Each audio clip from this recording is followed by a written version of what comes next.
At my daughter's wedding, when her groom loudly referred to me as the local homeless person and his parents laughed at my modest clothing, the guests froze in shock.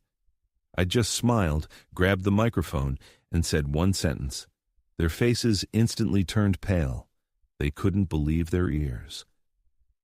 Before we continue, please subscribe to the channel and write in the comments what time it is for you right now. My hand rested longer than necessary on the brass-colored door handle of the harbor room. I smoothed my suit jacket, the dark blue one I had worn to quiet celebrations and funerals, and entered. Nick saw me before I saw him. I noticed it out of the corner of my eye, that fraction of a second, eyes wandering from my collar to my shoes and back again. His facial expression didn't change, but something behind it did. I had seen that look in courtrooms when defense attorneys realized they were working with weak evidence. "Mr. Ellison," he finally said, standing up and extending his hand to me with the enthusiasm of a man fulfilling a contractual obligation. His handshake was brief, his fingers barely engaging. "Nice that you could make it. Ashley mentioned you prefer comfortable clothing." My daughter quickly stood up and kissed my cheek. "Hello, Dad. Did you find your way okay?" "I've lived in Seattle for 62 years, my dear. I know where the restaurants are." We took our seats, Nick and Ashley on one side, me opposite them, like in a job interview. The positioning was no coincidence. He wanted a visual partnership with her, wanted to isolate me. I had arranged interrogation rooms the same way. "So," Nick leaned back, an arm behind Ashley on the booth, "Ashley tells me you recently retired. Last year, 30 years at the Seattle District Attorney's Office, retired since then. That must be quite an adjustment." He glanced at his phone, its screen illuminating his face. "A different pace, I imagine." "Different, yes, not slower." Ashley touched Nick's arm, her fingers lightly on his sleeve. "Nick just closed a big investment deal. Tell Dad about it, honey." "Well, yes," he said, and his posture changed. Shoulders back, chin up, this was his territory. "We just restructured a portfolio worth $8 million. Numbers don't lie, unlike people in courtrooms." I let that sit for a moment. Ashley laughed, a sound I didn't recognize. "But Dad has also worked on some big cases," she offered, but her voice carried no conviction. She was checking a box, including me, out of obligation. "Certainly." Nick's eyes drifted over my shoulder, following a waiter. "Although I suspect a DA's salary doesn't exactly translate to private sector compensation." He smiled. Not unfriendly, worse, pitying. The next 40 minutes followed a pattern. I would start a sentence, Ashley would interrupt. Nick would steer it towards his achievements, the clients, the real estate, the investment strategies only sophisticated people understood. When I mentioned a case involving securities fraud, he nodded with the patience of a kindergarten teacher listening to a child describe their drawing. "That's fascinating," he said, which meant it wasn't. His phone buzzed twice during my stories. He checked it both times. When he spoke, Ashley turned towards him, her body a closed bracket. I was not in it. The waiter brought the bill in a leather folder. $450 for my share. 3 appetizers, 2 main courses, wine I hadn't ordered. I reached for my wallet, the leather soft and cracked from decades in my pocket. "Let me take care of my share. That's only fair." Nick's hand waved dismissively, already producing a platinum credit card that caught the light. "Not necessary, Mr. Ellison." His smile widened, generous and condescending in equal measure. "I understand that on a pension, $280 can be significant. This is on me." The card landed on the folder with a decisive clack. I looked at Ashley, waited for her to say something, anything. She looked at Nick, her expression warm with approval. "That's so generous of you, darling." She didn't glance at me, didn't acknowledge what he had implied, that I couldn't afford the dinner, that I was financially fragile, that his money made him better. The insult hung in the air like cigarette smoke, ignored by her for all to see. "Well," I folded my napkin, placed it next to my plate. "Thank you for dinner." "My pleasure." Nick's signature was a flourish. "We should do this again. Perhaps somewhere more casual next time. I know these upscale places can feel uncomfortable." Ashley smiled, still not looking at me. They left together, Nick's hand on the small of her back.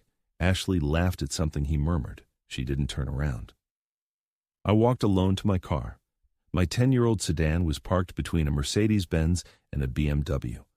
The drive home took 20 minutes. I didn't turn on the radio. My hands were steady on the wheel, my breathing even, but my mind was working, processing patterns as it had for 30 years in courtrooms. Nick wasn't just arrogant, he was strategic.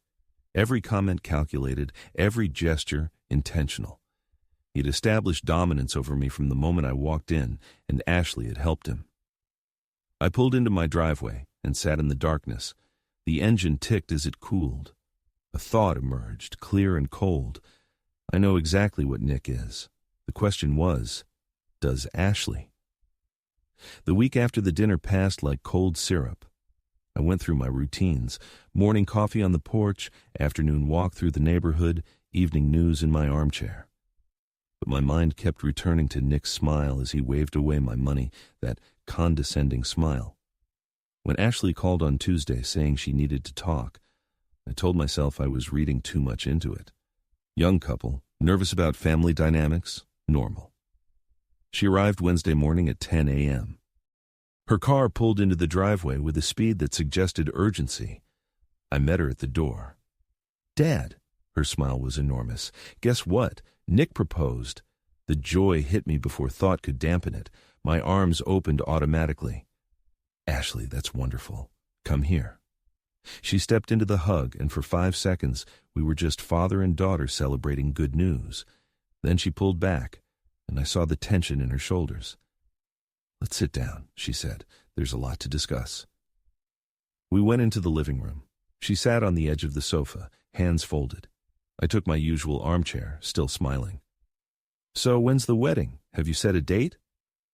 "August 15th. I know it's quick, but Nick's parents wanted summer, and the venue had an opening." "Which venue?" "The Harborview Club." She said it quickly, watching my face. "Nick's parents are covering everything, so you don't need to worry about costs." Something tightened in my chest. "I wasn't worried about costs. I'm your father." "I know, Dad. I just mean," she looked at her hands, "it's going to be really beautiful, elegant, black tie." "I can rent a tuxedo, Ashley." "Of course, that's not it." She paused, recalibrating. "Nick's family has certain expectations. His parents, Patrick and Beverly, are very traditional. They're very involved in Seattle society. The guest list is specific." I waited. In interrogations, silence makes people reveal more than questions. "It's intimate," she continued. "Very small, about 80 people. So some of your friends, Leo, family, people from the DA's office, the venue has capacity restrictions." "Which friends aren't invited, Ashley?" "It's not personal. Nick's family has so many relatives and business partners, and the venue's limitations. You're saying my friends can't come to your wedding?" Her jaw tightened. "I'm saying it's a small wedding. Nick's parents are paying $45,000. They have a say in the guest list." I stood up, needed distance, and walked into the kitchen. My hands found a glass, filled it with water I didn't want. Behind me, Ashley's voice followed. "Also," Nick suggested, "and I agree that we keep the aesthetic uniform, so the photographs look cohesive. Perhaps something modest in what you wear, so you don't stand out." The glass felt heavy in my hand. "You want me to dress modestly at my daughter's wedding so I don't embarrass you?" "I didn't say that." "You meant it." I turned around. She was standing defensively now, arms crossed. This wasn't my Ashley. Or perhaps she was, and I'd refused to see it. "Nick's world is different from yours, Dad. That's just the reality. I'm trying to navigate between them, and it would help if you understood that." "I understand completely." She left 10 minutes later. The conversation died in uncomfortable silence. I watched her car drive down the street and felt something shift in my chest. Not heartache, that was too simple. Recognition, perhaps, of patterns I had ignored because she was my daughter. The next day, I went to the bank, then to the supermarket, filling the afternoon hours with mundane tasks. As I pulled back into my driveway at 3 p.m., I heard her voice before I saw her car. The living room window was open. Ashley's laughter drifted through, bright and carefree. I know, she sounded amused. Dad's suit jackets are from the 90s. I swear one still has shoulder pads. I'll handle it diplomatically. Keep him out of the receiving line where people take photos. Silence. She was listening to someone on the phone. Nick, obviously. He won't be at the head table anyway. Your parents, my wedding party, that's plenty. We'll seat Dad with some of your parents' distant cousins. He'll be fine. More laughter. Light, conspiratorial. You're right, it's better this way. He wouldn't feel comfortable among the Harborview Club crowd anyway. We're doing him a favor, really. Key. I stood in my driveway, keys in hand, listening to my daughter mock me to her fiancé. She drove away 20 minutes later. I waited until her car turned the corner before entering my own house. That evening, I sat at the dining table and stared at the wall. The pain was still there. I'm not inhuman.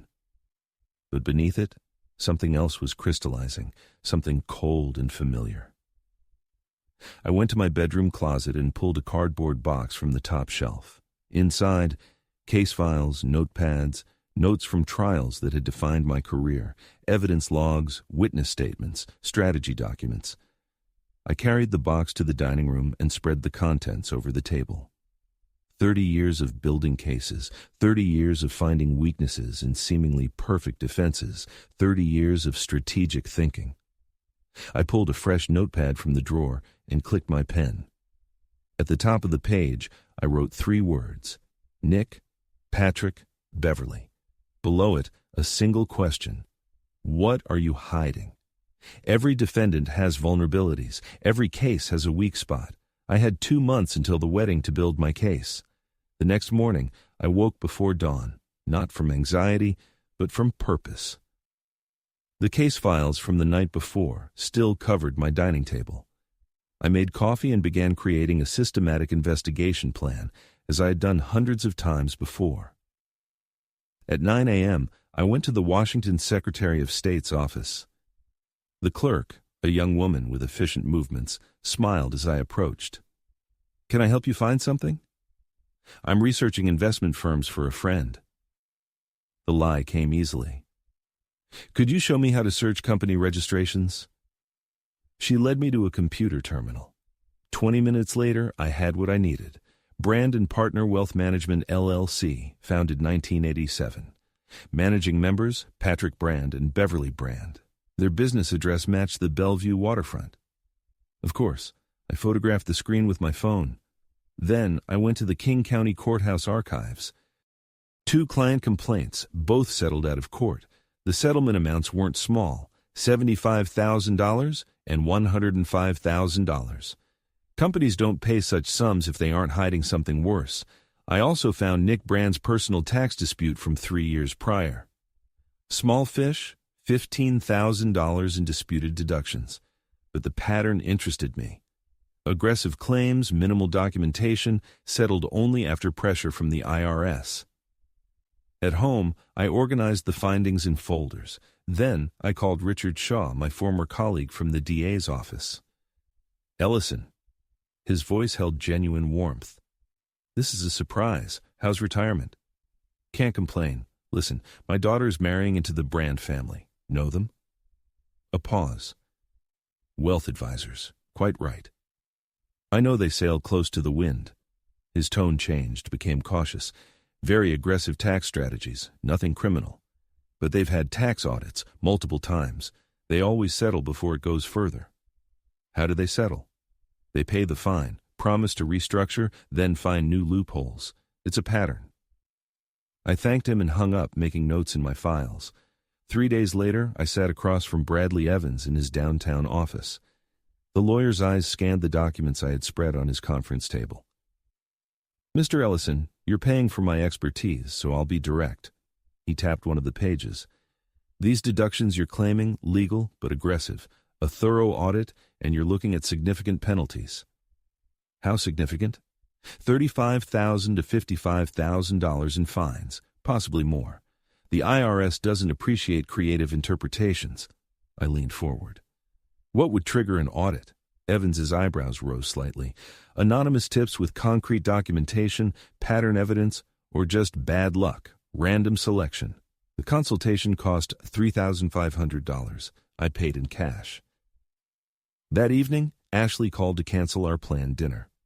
"Dad, I'm overwhelmed with the preparations. Can we reschedule?" Her voice carried stress, but also distance. We hadn't spoken face-to-face since the engagement announcement. "Of course, my dear, I understand." I kept my tone pleasant. "I'll send you a gift, just something I thought you'd like." "You don't have to." "I want to." 4 days later, she canceled again, this time via text. "So sorry, dress fitting running late.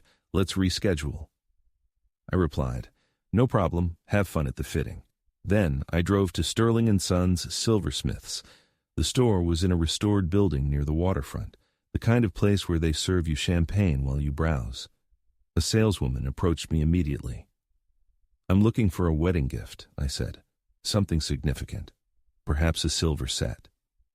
She showed me 3 sets. I chose the most expensive. 12 place settings, hand-engraved, sterling silver, $6,500. "Gift wrapping, please. Include a card." I wrote 4 words on the card. "For your new home. With love, Dad." The next morning, I drove to Ashley's apartment downtown. She wasn't home. I left the package with the concierge, a young man whose eyebrows rose at the size of the box.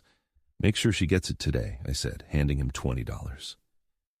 2 days later, my phone rang. Ashley's voice sounded confused. "Dad, the silver set. It's beautiful, but it's so expensive. You shouldn't have. I wanted you to have something nice, something that lasts." Nick was surprised. He said, "Well then." He found it generous. I smiled at the wall. "I'm glad you both like it." After we hung up, I imagined their conversation. Nick recalculating his assumptions about me, wondering if I had money they didn't know about. Good. Let them wonder. 2 days later, the invitation arrived. Cream-colored cardstock, embossed script. "Mr. and Mrs. Patrick Brand request the pleasure of your company at a rehearsal dinner in honor of Nick Brand and Ashley Ellison." Their home address was in the most exclusive part of Bellevue. I studied the names. Patrick. Beverly. Now I had faces to match the business records. I called the number on the invitation to confirm my attendance. A woman answered. Beverly, I presumed, her voice bearing that particular old-money Seattle accent honey over steel. "Mr. Ellison, we're so pleased you can come."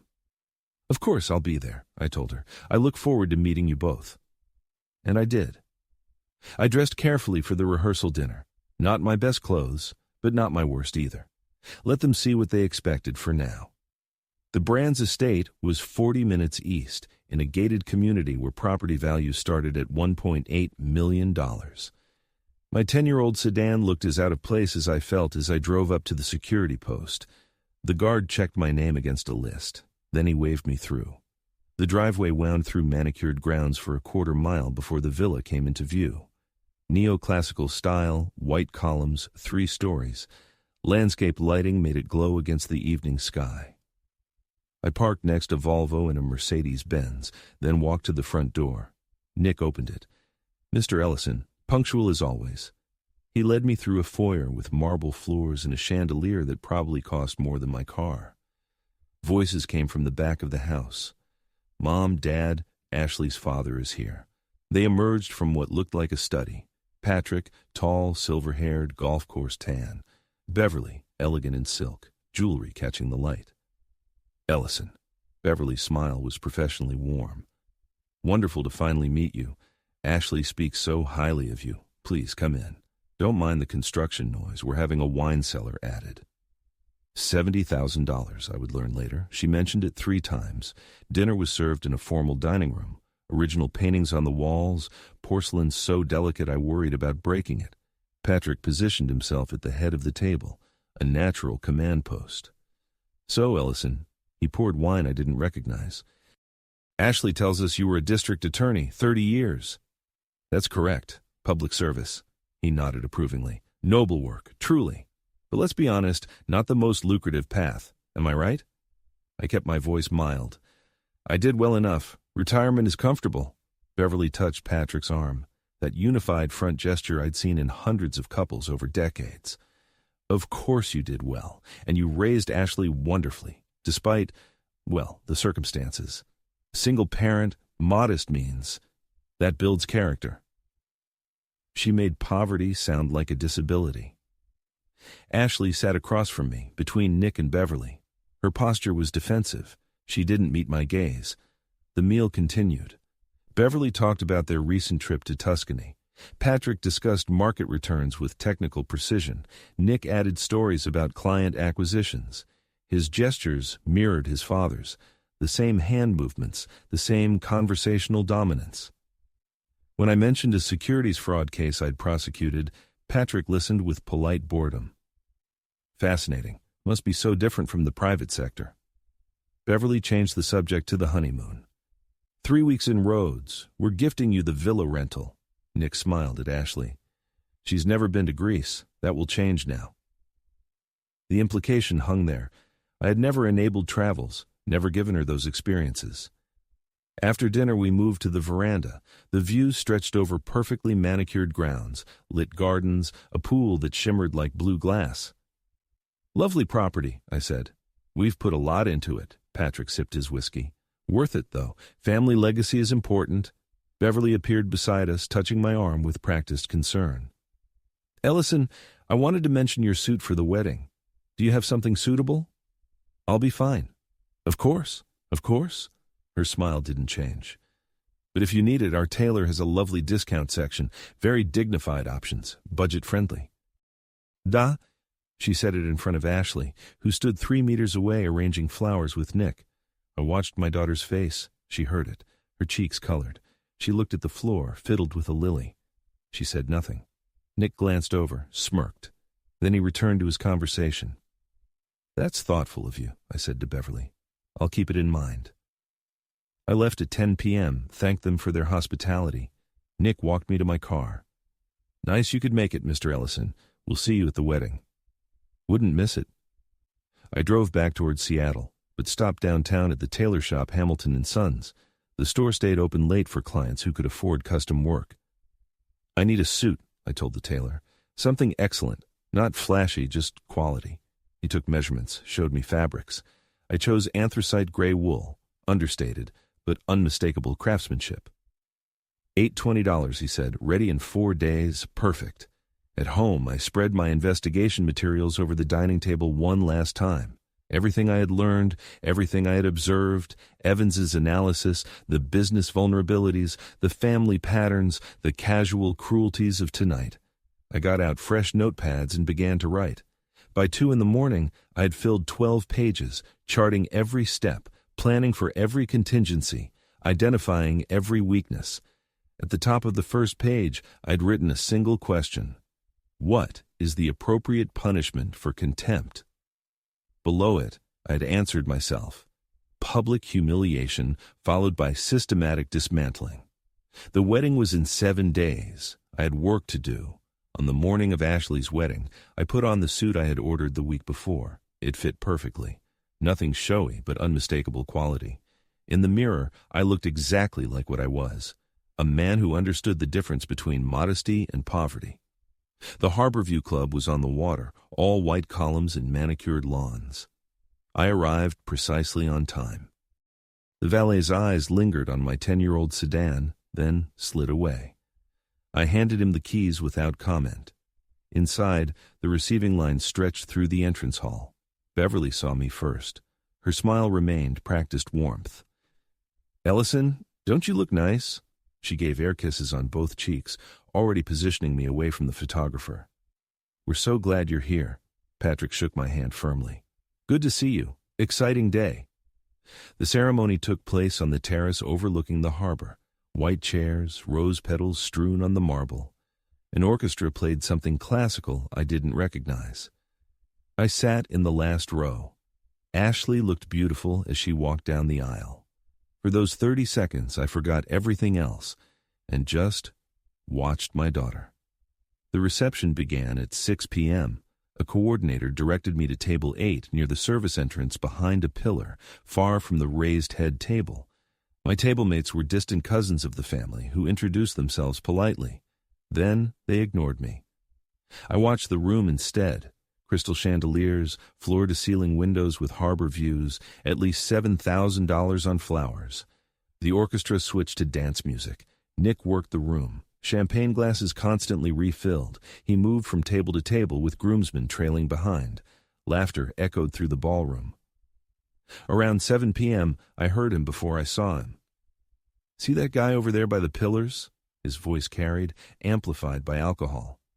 "That's my father-in-law. Looks like we should have just shown him the way to the homeless shelter, right?"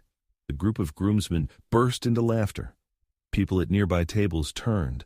A groomsman said something I couldn't hear. Nick responded louder. "What? I'm just telling the truth. Look at that suit." More laughter. Beverly's table was 5 meters away. She heard it. I watched her lean into her companion's, voice carefully modulated. "Well, the suit is certainly thrifty. We offered help, of course." She shrugged, letting the implication hang in the air. The laughter spread, not loud, but knowing. Social warfare, disguised as observation. I looked for Ashley. She was standing by the cake table with a bridesmaid, her back to Nick's performance, but her shoulders were tense. She had heard it. She turned slightly, saw me watching her. Then she turned further away, engaging in an intense conversation with her friend. In that exact moment, she made a choice. I stood up. Conversations faltered, heads turned. They probably expected me to leave quietly. A dignified retreat. Instead, I walked across the dance floor. My steps were measured, unhurried. The crowd parted slightly. I could feel every pair of eyes following me. The bandleader was near the microphone, sorting sheet music. I walked right up to him. "May I borrow this for a moment?" He hesitated, then handed it to me. I turned to the room. 150 people. Conversations died in waves as they realized something was happening. "I'd like to congratulate the happy couple." My voice carried clearly through the hall. "And thank the Brand family for this wonderful event." Nick's face was frozen mid-smile. Patrick leaned forward slightly. 30 years as a prosecutor taught me to recognize a person's true worth." I paused, found Nick's gaze. Not by their clothes or their bank accounts, but by their decency, by how they treat people who can do nothing for them. The silence was complete. "Ashley," I looked at my daughter, "I've always wanted the very best for you. I hope you found exactly that." I walked to the head table. Ashley stood stiffly as I approached. I put my arms around her. She didn't return the hug, just stood rigid, hands at her sides. I let her go, nodded to Nick once acknowledgement, not kindness, and walked back across the dance floor. The crowd remained silent. I could hear my own footsteps. The doors closed behind me with a soft click. I retrieved my car from the valet. He had parked it in the back lot, of course, far from the Porsches and Mercedes. I didn't drive home. Instead, I drove downtown to the UPS store near the waterfront, open late. The brown cardboard envelopes were already prepared, sealed, addressed. I had filled them out 3 days prior. Internal Revenue Service, Washington State Attorney General's Office, Consumer Protection Division, both with detailed documentation inside. I dropped them into the express mail slot. They would reach their destination by Monday morning. The wedding had been Nick's game. This was mine. I woke up Sunday morning clearer than I had felt in weeks. While Nick and Ashley boarded their flight to Greece, I made coffee and opened my laptop. The IRS whistleblower form appeared on the screen. I had drafted it 3 days ago, but now it was time to finalize and file it. I spread Bradley Evans's notes on the table. 3 years of tax returns for Brand & Partner Wealth Management LLC, public information for registered investment advisors. Evans had marked the vulnerabilities. Now I documented them. Schedule C business expenses, $47,000 for client entertainment. Possible, but aggressive. Home office deduction, 40% of a 4,000 square foot residence. Legal, but questionable. Income classification shifting between personal and business to minimize tax liability. A pattern suggesting strategic manipulation. I wrote carefully. No accusations, just observations. Questions for review. The wording was important. Too aggressive, and they'd dismiss it as a vendetta. Too vague, and they'd ignore it. Respectfully submitted for review. Potential misclassification of income per IRS Code, Section 162. Entertainment expenses exceeding reasonable business necessity per IRS Code Section 274. Home office deduction not consistent with primary business use. 8 pages, specific line items, tax code references, the kind of complaint that triggers a mandatory review. I printed it, signed where required, made copies for my file. The complaint to the Consumer Protection Division was simpler. I adopted the role of a concerned former client, vague enough to avoid libel, specific enough to be credible. Aggressive sales tactics, pressure to invest in risky portfolios, minimal disclosure of fee structures, 3 pages, anonymous, unverifiable, but requiring an investigation. At noon, I drove to the main post office downtown. The clerk processed my certified mail. "You'll get a tracking confirmation," she said. "Perfect. I want to make sure it's received." I dropped the consumer protection complaint in the regular mail slot. Then I drove home and waited. For 3 days, I carried out perfectly normal routines. Monday, grocery shopping, afternoon walk. Tuesday, library, lunch at a diner. Wednesday morning, coffee on the porch, reading a novel I'd long meant to finish. Bureaucracy moves at its own pace. I'd filed enough complaints as a prosecutor to know the rhythm. Thursday afternoon, I was just deadheading roses in my garden when my phone rang. Unknown number. "Hello, Ellison." Patrick's voice was controlled but strained. "I wanted to thank you again for attending the wedding. Your speech was memorable." I meant every word. "Ashley deserves the best." "Of course." A pause. "Unusual timing. We just received notice of a tax audit, quite thorough, apparently 3 years of returns. You wouldn't happen to know anything about that." I kept my voice perfectly mild. "Tax audits, that's unfortunate, but you run an honest business, don't you? I'm sure it's routine." "Routine?" His tone hardened. "Right. If your books are clean, you have nothing to fear." I picked up the shears again, examined a rose. "Although I hear these things can take months, and the legal fees can be substantial. But I'm sure you're prepared for that." Silence stretched between us. Wasn't that the point? "I really do understand," I continued quietly. "And I want to be clear, I'm not making threats, Patrick. I taught myself long ago that threats are just noise. I prefer actions, measured, legal, thoroughly documented actions. This is about Nick's behavior at the wedding.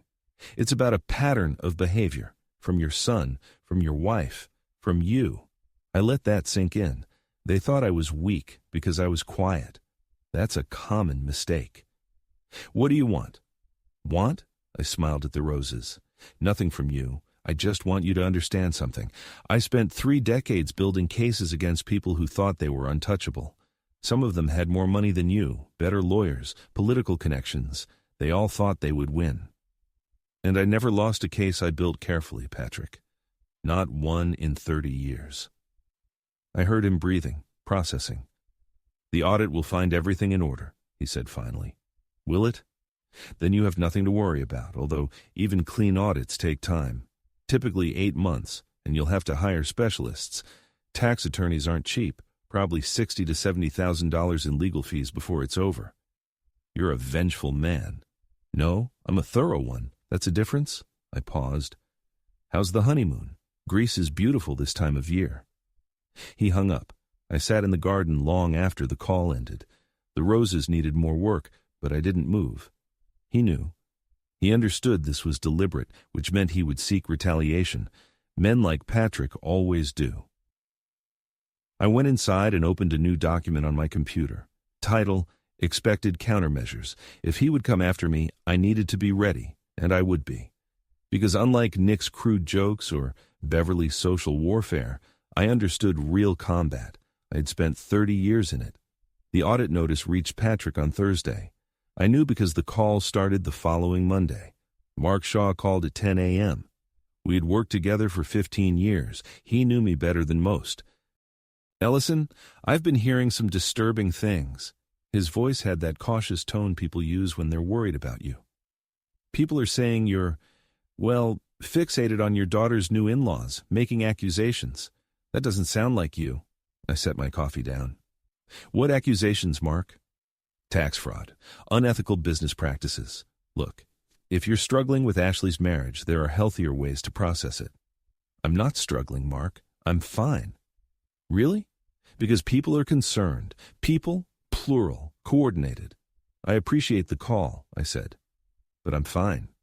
Really? Cynthia Archer called that afternoon. Less gentle, more direct.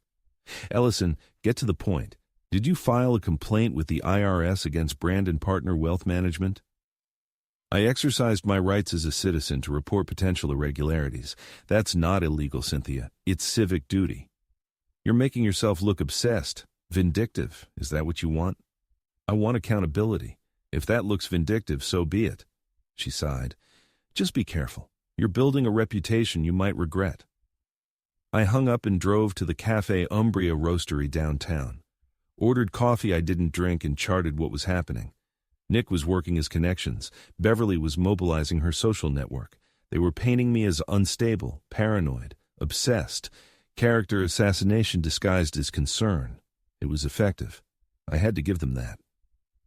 2 days later, I was just deadheading roses when my phone rang. Ashley. I answered standing up, didn't sit down. This wouldn't take long. Dad, what are you doing? Her voice was tense. I'm working in the garden. You're not just working in the garden, she breathed out sharply. Nick says you're spreading lies about his family. Why can't you just be happy for me? I am happy for you, Ashley. I'm not happy about being called homeless in front of 100 people. It was a joke. You're overreacting. Besides, everyone laughed, including his parents. And you said nothing. Silence then. Beverly says you might need help, that your behavior is concerning. Beverly says. I kept my voice even, but something cold rose up. Since when is Beverly your source for my mental health? She's concerned. Everyone is. You filed some kind of complaint against Nick's family business. Dad, that's insane. I filed a legitimate complaint about questionable tax practices. If the IRS found problems, that's a matter between their firm and the agency. You're trying to ruin my marriage. No. I looked at the roses, their perfect red blooms. I'm defending my dignity. I haven't done anything illegal. I've simply reported what I observed. If that threatens Nick's family, maybe ask yourself why. This has to stop. It will stop. When you understand that you can't humiliate people without consequence. I'm sorry, Dad. I'm sorry you feel that way. Feel, as if facts are feelings. Ashley, I love you, but I will not apologize for this. They tried to make me feel worthless. I'm showing them I'm not. By destroying my husband's family business? If it's destroyed by the truth, it deserved to be. She hung up. I stood there, phone in hand, staring into nothing. The connection between us had been fraying for months. Now it was severed. She had chosen. I went inside, poured fresh coffee, and opened my laptop. That evening, I composed an email from an anonymous account I had created that morning at the library. Subject: Information regarding local wealth management firm and tax audit. The text was brief. The Seattle-based firm Brand & Partner Wealth Management, LLC, is currently under audit by the IRS. Additional complaints have been filed with the WA State Attorney General's office regarding aggressive sales tactics. Public information is available through proper channels. I included links to public records. Company registrations, complaint databases, public filings with the IRS. Nothing confidential, all verifiable. The recipient: Clara Ellison, business reporter for the Seattle Business Journal. I saved the draft. The next morning, I drove to the library and sent the email from their public computer, untraceable. By noon, Clara Ellison had called Brand & Partner Wealth Management, LLC, asking for comment for a story about an ongoing tax audit. I was just having lunch at home when my phone rang. Caller ID: Brand & Partner Wealth Management. I let it go to voicemail. Patrick's voice was strained with controlled anger. Mr. Ellison, we need to talk about this situation. Call me back. I deleted the message. We would talk on my terms, not his. The Seattle Business Journal published the story on Monday. Headline: Local Wealth Management Firm Under Federal Scrutiny. No names named, but Seattle's business world was small enough. I read it over breakfast. The reporter had done her job well. All facts verifiable, no speculation, just enough detail to raise questions. My coffee cup stalled halfway to my mouth. I allowed myself a small smile. Then I resumed my routine. Over the next 2 days, I watched the fallout through public sources. LinkedIn showed that Northgate Realty had deleted its connection to brand and partner. Business databases showed contract termination notices. Soundview Investments LLC, Northgate, $180,000 in annual revenue lost. I documented everything in a spreadsheet. By Thursday morning, I read that the Brand family had engaged the law firm Reed & Partners, one of Seattle's most expensive tax law firms, $650 an hour. The preliminary audit report had found violations, aggressive deductions on business vehicles, questionable home office deductions, entertainment expenses pushing reasonable limits, projected penalties, $90,000, legal fees already over $60,000. I leaned back in my chair and let the numbers sink in. This wasn't satisfaction exactly, more like completion. The pieces were falling into place. Friday afternoon, I heard a car in my driveway through the window. Nick's Audi. I opened the door before he could knock. "Mr. Ellison," he tried to sound casual, "I hope I'm not disturbing you. I was in the neighborhood and thought we should talk." "Talk about what, Nick?" "About this misunderstanding between our families." I led him into the living room, but didn't offer him a seat, didn't offer coffee or water. He stood awkwardly while I settled into my armchair. "Listen, I know I made a few jokes at the wedding." His smile was strained. "Maybe I had too much champagne. I apologize. Can't we put this behind us?" "You called me a homeless person," I said without preamble. "Your parents laughed. Ashley said nothing. That wasn't the champagne. That was you." His smile broke. "Fine. You're upset. I get that. But this thing with the IRS, the article in the journal, it's going too far.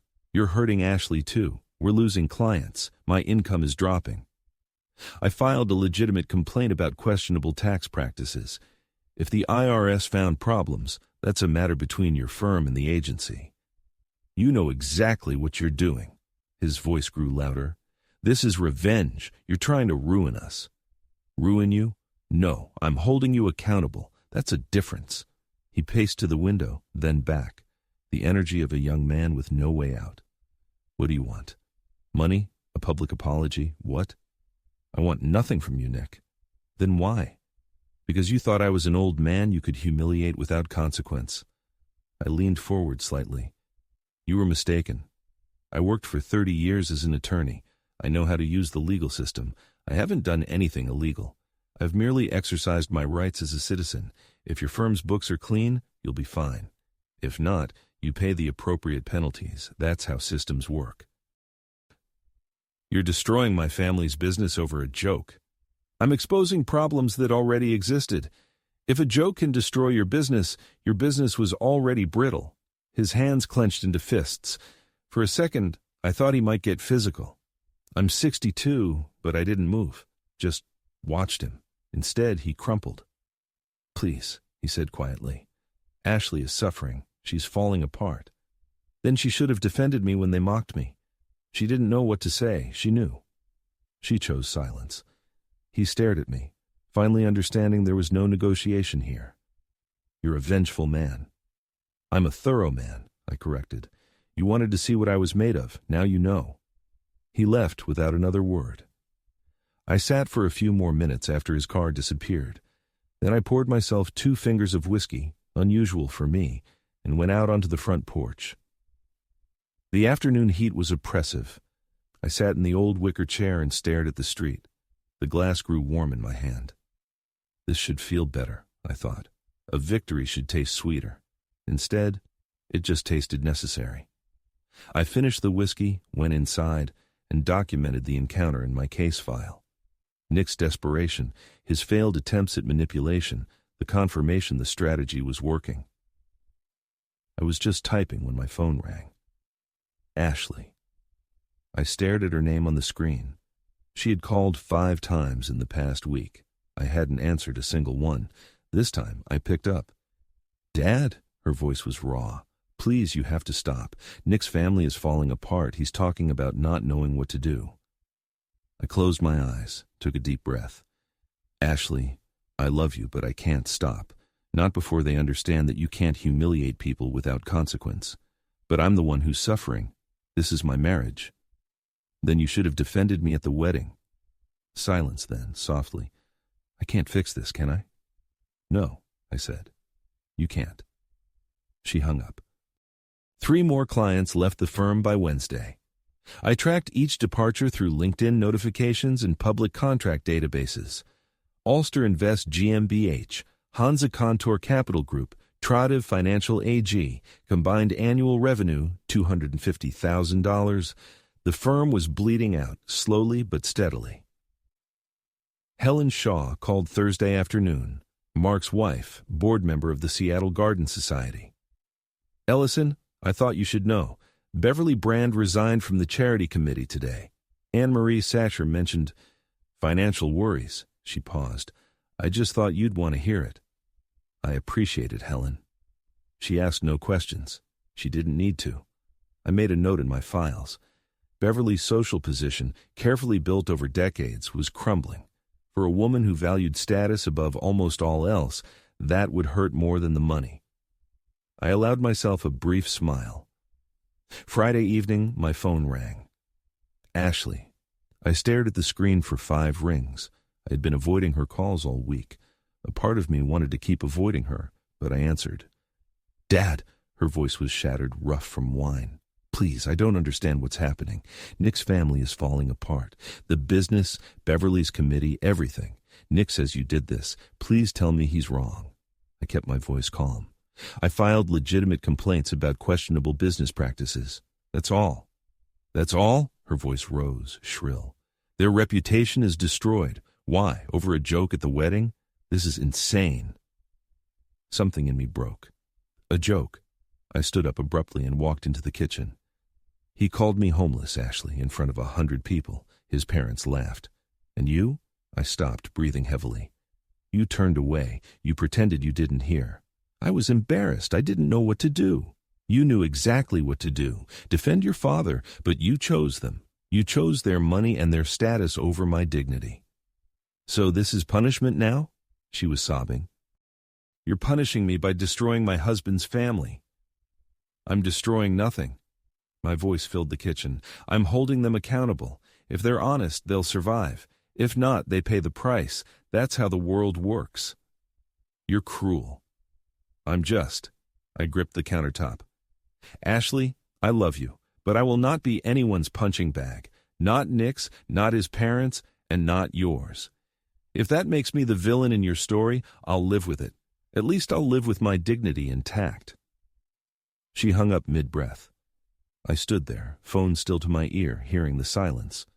The sun was setting. I should turn on a light. Instead, I sat at the kitchen table and watched the darkness fall. Had I gone too far? The question surfaced for the first time in months. Ashley's face, my daughter, the person I had raised alone, protected, loved above all else. I sat in the dark for over an hour, didn't move, just thought. The house grew cold around me. Or perhaps I was growing cold, hard to tell. Then I remembered Nick's grin as the waiter brought the bill, Beverly's sweet poison about my cheap suit, Patrick's condescending nod when I mentioned my career, the laughter spreading across the tables, Ashley's back deliberately turning away. I stood up, walked to the light switch, and flipped it on. The kitchen was flooded with harsh light. I returned to my study and opened the latest business filings. Brandon Partner Wealth Management LLC had laid off 2 more employees. Revenue forecast showed another 15% decline. I documented it methodically. This wasn't cruelty. These were consequences. I was back at the computer when the email arrived. Subject: Conclusion of Tax Audit. Request for record access. I had filed a Freedom of Information Act request 2 weeks prior. Standard procedure for matters of public interest in federal investigations. The audit was concluded. Results: $47,000 in penalties for impermissible deductions, 31 $31,000 in back taxes. Additional recommendations for improved compliance procedures, not criminal, not devastating, but permanent in their record. I saved the document and closed my laptop. It was over. The audit report arrived by certified mail on a Tuesday. Results confirmed: $47,000 in penalties, $31,000 in back taxes, recommendations for improved compliance procedures. Brand and Partner Wealth Management LLC issued a brief public statement confirming the resolution of routine audit matters. Routine. The word made me smile. 2 weeks later, I was sitting on my porch with a book I wasn't really reading. The late August heat had finally broken. A breeze moved through the oak trees. I heard the car before I saw it. Ashley's sedan pulled into my driveway. I closed the book but didn't stand up, just waited. She got out slowly, hesitated at the foot of the porch steps. I gestured to the empty chair beside me. No words needed. She climbed the steps and sat down. We both stared at the street. 5 minutes passed, maybe 10. "The audit is over." Her voice was small. "They had to pay almost $80,000. 8 clients are gone. Nick's bonus is gone. His parents are talking about selling the beach house." "I know," I said softly. "Public records." "You're still tracking it." "Until I was sure it was over." "Yes." More silence.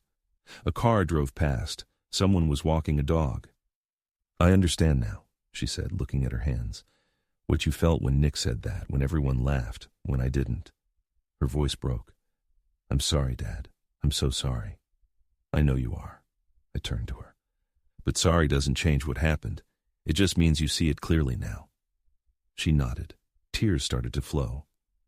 "Nick says you destroyed them." "No, I held them accountable. They destroyed themselves with their arrogance. The IRS found real violations," she said. "Nick finally admitted it. Said his father always pushed the limits on deductions. Then they got caught. That's not revenge. That's accountability." She wiped her eyes. "What about us? Is there still an us?" I reached over and took her hand, held it firmly. "I'm still your father. That doesn't change. But I won't pretend this wedding didn't happen. I won't forget that you chose their comfort over my dignity." "I know," she squeezed back. "I have to live with that. If you truly understand what happened, not just that I was hurt, but why I acted, then yes, we can start over.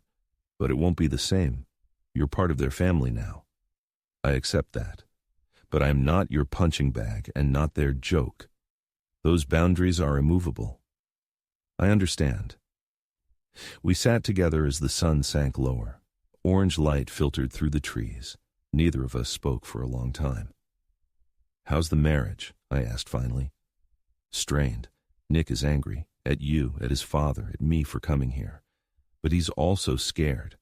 His whole world was based on his family's reputation and money. Now both are damaged. Maybe that's not a bad thing. Maybe he learns what really matters. Maybe." She didn't sound convinced. The sky turned violet. Streetlights flickered on. "I should go." She stood up. "Nick will wonder where I am." "Will you tell him you were here?" She hesitated. "Yes, I will." I nodded. A small honesty, but a start. She kissed my forehead, something she hadn't done since childhood. "Can I come back next week?" "I'd like that." I watched her car disappear down the street. The porch light came on automatically, triggered by the falling darkness. I didn't feel victorious. Victory would suggest a game, and this had never been one. I had simply refused to be humiliated without consequence. I had defended my dignity. Perhaps I had taught my daughter something about strength, the real kind, the kind that doesn't come from money or status, but from knowing your own worth and refusing to surrender it. The evening was quiet. I sat for a while longer, breathing in the cooler air. Inside, the phone rang. I let it ring. Whatever it was, it could wait. For the moment, this peace was enough. Dear viewers, if this story has touched you, please leave a thumbs up and subscribe to our channel for more moving stories from real life. Write us in the comments. What did you think about this story? How would you assess the situation? What would you have done in Mr. Ellison's place? Would you have acted differently? Do you know anyone who has experienced or is currently experiencing a similar situation? Share this video with someone who might be in or has been in a similar position. Sometimes it helps to know you're not alone. Your stories and thoughts are important. We read every comment. To hear the next story, simply click on the video on the left side of the screen. Until next time, stay strong and preserve your dignity.